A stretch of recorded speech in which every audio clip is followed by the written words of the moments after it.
नमस्कार दोस्तों, आज हम सुनेंगे श्री राम शर्मा द्वारा रचित कहानी स्मृति। तो आइए सुनते हैं इस कहानी को। सन 1908 ईस्वी की बात है। दिसंबर का आखिरी या फिर जनवरी का प्रारंभ होगा। चिल्ला जाड़ा पड़ रहा था उस समय। 2-4 दिन पूर्व ही कुछ बूंदाबांदी हो गई थी, इसलिए शीत की भयंकरता और भी बढ़ गई थी। सायंकाल के 3:30 या 4 बजे होंगे। कई साथियों के साथ मैं झरबेरी के पेड़ तोड़ तोड़ कर खा रहा था कि गांव के पास से एक आदमी ने जोर से पुकारा, तुम्हारे भाई बुला रहे हैं, शीशी घर लौट जाओ। मैं घर की ओर चलने लगा। साथ में छोटा भाई भी था। भाई साहब की मार का डर था, इसलिए सहमा हुआ चला जाता था।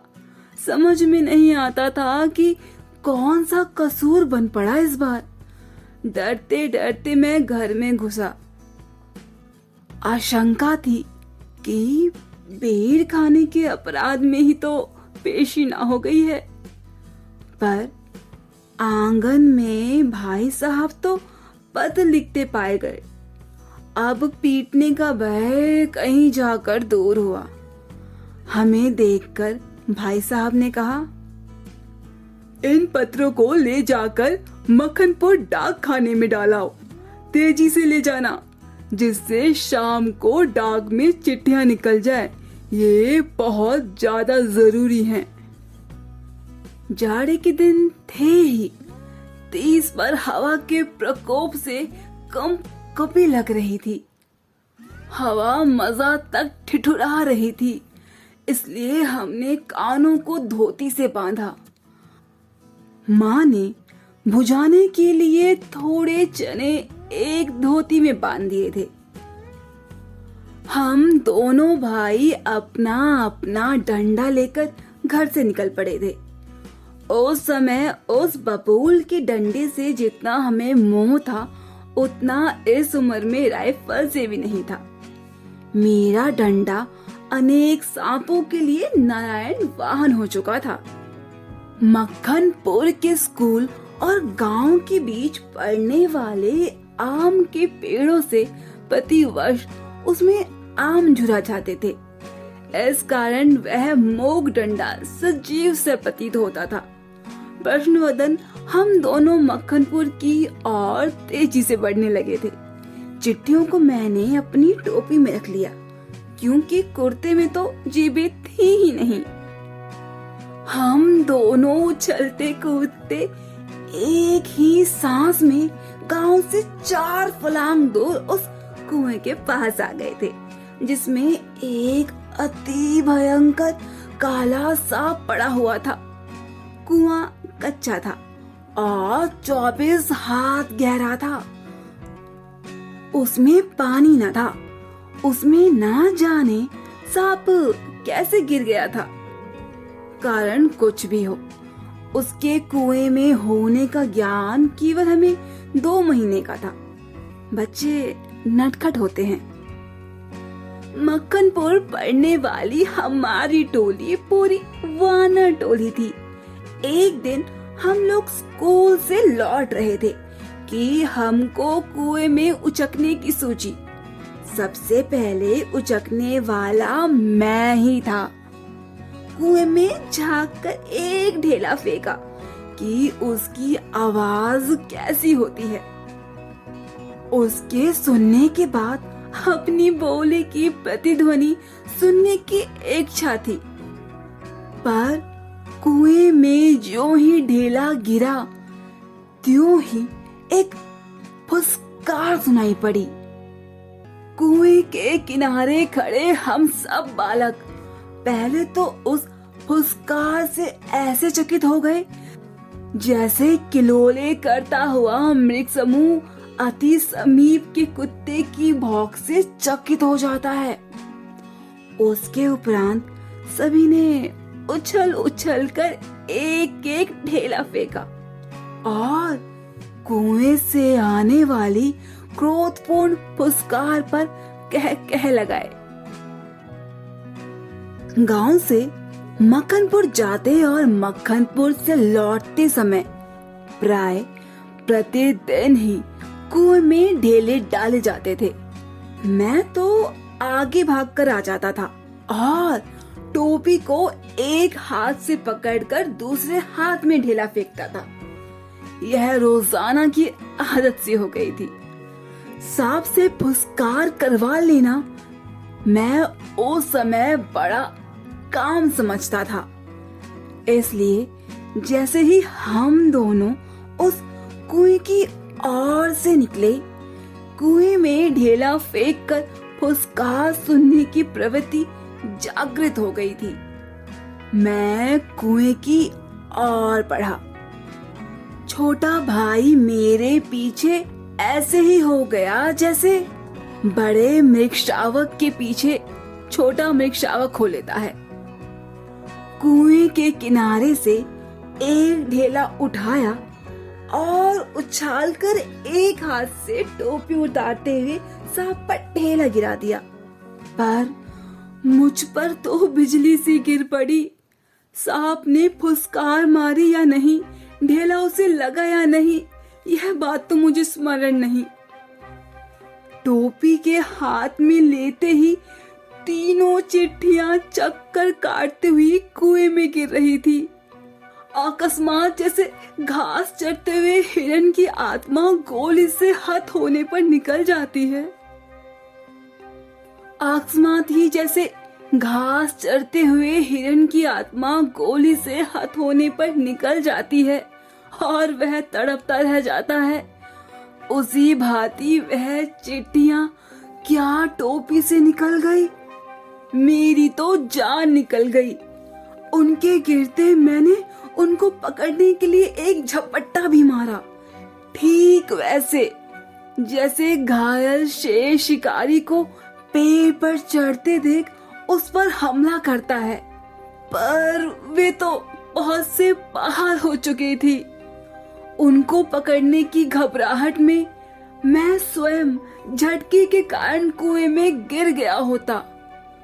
कुएं की पाट पर बैठे हम रो रहे थे, छोटा भाई ढांडे मारकर और मैं चुपचाप आंखें डबडबाकर। पतीली में उफान आने से ढकना ऊपर उठ जाता है और पानी बाहर टपक जाता है। निराशा, पिटने के भय और उद्वेग से रोने का उफान आता था। पलकों के ढकने भीतरी भावों को रोकने का प्रयत्न करते थे, पर कपोलों पर आंसू ढुलक ही जाते थे। माँ की गोद याद आती थी। जी चाहता था कि माँ आकर छाती से लगा ले और लाड़ प्यार करके कह दे कि कोई बात नहीं, चिट्ठियां फिर लिख ली जाएगी। तबीयत करती थी कि कुएं में बहुत सी मिट्टी डाल दी जाए और घर जाकर कह दिया जाए कि चिट्ठी डाल आए हैं। पर उस समय मैं झूठ बोलना जानता ही नहीं था। घर लौटकर सच बोलने पर रुई की तरह धुनाई होती। मार के ख्याल से शरीर ही नहीं मन भी कांप जाता था। सच बोलकर पिटने की भावी भय और झूठ बोलकर चिट्ठियों के ना पहुंचने की जिम्मेदारी के बोझ से दबा मैं बैठा सिसक रहा था। इसी सोच विचार में 15 मिनट होने को आए थे। देर हो रही थी और उधर दिन का बुढ़ापा बढ़ता जाता था। कहीं कहीं भाग जाने को तबीयत करती थी, पर पिटने का भय और जिम्मेदारी की दुधारी तलवार कलेजे पर कहीं फिर रही थी। दृढ़ संकल्प से दुविधा की बेड़ियां कट जाती हैं। मेरी दुविधा भी दूर हो गई। कुएं में घुसकर चिट्ठियों को निकालने का मैंने निश्चय किया। कितना भयंकर निश्चय था वो। पर जो मरने को तैयार हो उसे क्या। मूर्खता अथवा बुद्धिमत्ता से किसी काम को करने के लिए कोई मौत का मार्ग ही स्वीकार कर ले, और वह भी जानबूझकर, तो फिर वह अकेला संसार से भिड़ने को तैयार हो जाता है। और फल तो उसे फल की क्या चिंता है। फल तो किसी दूसरी शक्ति पर निर्भर है। उस समय चिट्ठियां निकालने के लिए मैं विजदर से भिड़ने को भी तैयार हो गया था। पासा फेंक दिया था। मौत का आलिंगन हो अथवा सांप से बचकर दूसरा जन्म, इसकी कोई चिंता ना थी। पर विश्वास यह था कि डंडे से सांप को पहले मार दूंगा, तब फिर चिट्ठियां उठा लूंगा। बस इसी दिन विश्वास के बूते पर मैंने कुएं में घुसने की ठानी। छोटा भाई रोता था और उसके रोने का तात्पर्य था कि मेरी मौत मुझे नीचे बुला रही है। यद्यपि वह शब्दों से तो ना कहता था। वास्तव में मौत सजीव और नग्न रूप में कुएं में बैठी थी। पर उस नग्न मौत से मुठभेड़ के लिए मुझे भी नग्न होना पड़ा। छोटा भाई भी नंगा हुआ। एक धोती मेरी, एक छोटे भाई की, एक चने वाली और 2 कानों से बंधी हुई धोतियां, 5 धोतियां और कुछ रस्सी मिलाकर कुएं की गहराई के लिए काफी हुई। हम लोग ने धोतियां एक दूसरे से बांधी और खूब खींच खींच कर आजमा लिया कि गाढ़े कड़ी है या नहीं। अपनी ओर से कोई धोखे का काम न रखा। धोती के एक सिरे पर डंडा बांधा और उसे कुएं में डाल दिया। दूसरे सिरे को डेंग के चारों ओर एक चक्कर देकर एक गांठ लगाकर छोटे भाई को दे दिया। छोटा भाई केवल 8 वर्ष का था, इसलिए धोती को डेंग से कड़ी करके बांध दिया। तब उसे खूब मजबूती से पकड़ने के लिए कहा। मैं कुएं में धोती के सहारे घुसने लगा। छोटा भाई रोने लगा। मैंने उसे आश्वासन दिलाया कि मैं कुएं से नीचे पहुंचते ही सांप को मार दूंगा, और मेरा विश्वास भी ऐसा ही था। कारण यह था कि इससे पहले मैंने अनेक सांप मारे थे, इसलिए कुएं में घुसते समय मुझे सांप से तनिक भी भय ना था। उसको मारना मैं बाएं हाथ का खेल समझता था।